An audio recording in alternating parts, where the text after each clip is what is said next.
Thanks for joining us for another edition of Northwest Newsweek. I'm Mitchell Ringos. Well, policing in the Northwest is about to get more collaborative. Thunder Bay and Nishnawbe Aski police services have entered into a formal agreement to share resources and information. The landmark agreement was signed this week in Thunder Bay. Lee Noonan was there. NAP's Chief of Police Roland Morrison joined Thunder Bay's new police chief, Darcy Fleury, to sign the partnership agreement at Thunder Bay Police Headquarters. By working together collaboratively, we can tackle the issues that are facing our communities. Just working together alone is going to make so much difference as far as how we tackle some of the crime that we're faced, some of the social issues that we're facing. Morrison says the partnership is particularly important given the number of NAN citizens who live in Thunder Bay or travel through the city every day. What happens here in Thunder Bay do impact our NAN communities and the communities that we police, and it's important that we have the ability to tackle these issues and tackle them together. The two police services are committing to immediately increasing their sharing of information and of resources. When we can put our resources together, do things that share our information and really do our best, not only for like Roland mentioned, the people that are living in Thunder Bay, but also the people that are coming to visit, people that come here regularly, and we can help really do our best to ensure that they feel safe coming to this community. Information sharing between the two organizations has already led to the arrests in Webequie and Casablanca First Nations of two suspects connected to the death of 21-year-old Ivan Achnipaneskum in a Thunder Bay motel. That we're all living in Northwestern Ontario together, so it's important that we work together and we be seen working together. The time is now to start working, and we know that the issues are many, but it's time to roll up the sleeves and get to work. Another goal for the partnership is to foster growth and reconciliation through the sharing of police experience and expertise. It's a bit of an opportunity for us to share experiences where some of our members perhaps might go to some of their communities, some of their members might come down to our community and just experience the different style of policing. So that's an opportunity to do that. Officer exchanges won't be possible right away, with both police services saying they're facing summer staffing challenges. The earliest we might see NAPS officers in Thunder Bay or Thunder Bay police officers in NAN communities would be this fall. Lee Noonan, TBT News. The chiefs of Nishnawbe Aski Nation will be headed to the polls to elect a new Grand Chief on August 16th. NAN announced the date for a by-election via social media on Thursday. The by-election will be held during this year's annual Kiwewin Conference, where the leaders of the 49 NAN First Nations will vote on who should replace former Grand Chief Derek Fox. Fox was removed from his role nearly a month ago following an internal investigation which found Fox had breached NAN's code of conduct.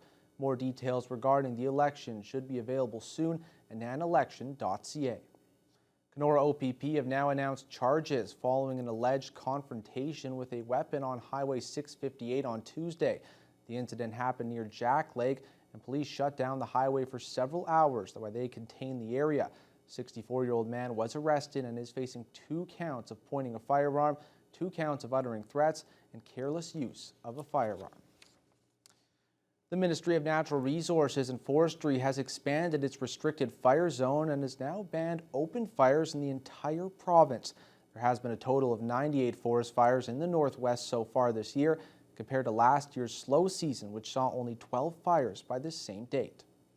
Although the Northwest has been spared the worst wildfire impacts so far this year, the fire hazard remains high to extreme across much of the region. As of Friday, there were 25 active fires in the Northwest, most of them in the far north parts of the region. The MNRF says their fire crews are keeping busy and receiving support from local fire departments on several blazes. Only one of them, Sioux Lookout 7, is considered to be of note by the MNFR. It is not the largest fire. It's the second largest fire in the region, measuring 9,285 hectares. And that fire is located north of Cat Lake First Nation.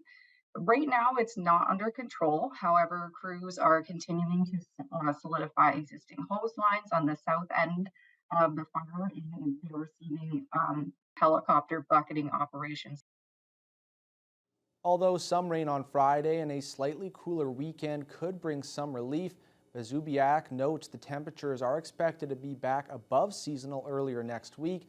She urges people to be cautious and pay attention to local fire bylaws, which can be stricter than those of the province. The Kenora District Services Board has seen a concerning trend in the funding requests they have received from local community groups this year, with more and more organizations shifting their focus towards making sure kids can eat. A number of years ago, a number of the proposals that would come forward to KDSB were focused on making sport, arts, and dance, as an example, affordable or attainable for children in poverty.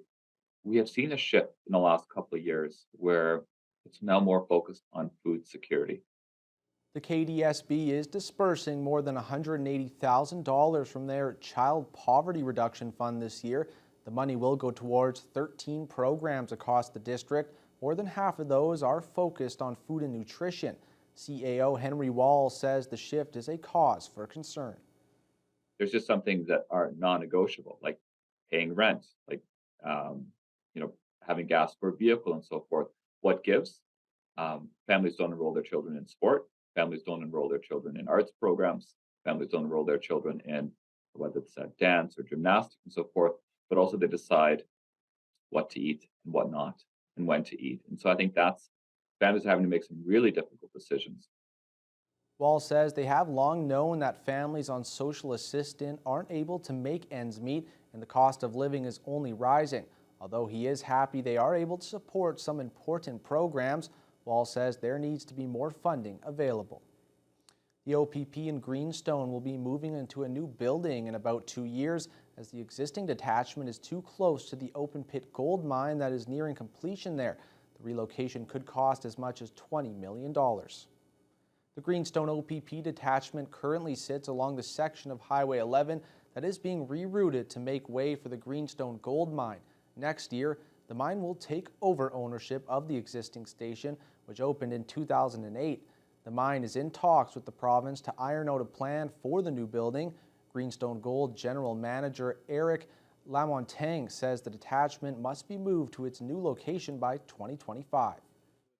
With the progression to the pit to the west side, where is the police station, will start to be at 300-400 meters where each blast will need to evacuate, including all people inside, and start to be very complicated to manage this situation. And Greenstone Gold Mine will initially foot the bill for the construction of the new detachment, which Lamontagne says could range between $10 and $20 million, depending on the scope of final design. The company will be charging rent to the OPP to recoup its cost. Although it's not confirmed yet, there is a preferred location for the new station near the first bridge along the road into Geraldton. The OPP station isn't the only new building being planned for the Geraldton area. Up next, we'll have the details of a new truck stop that's in the works.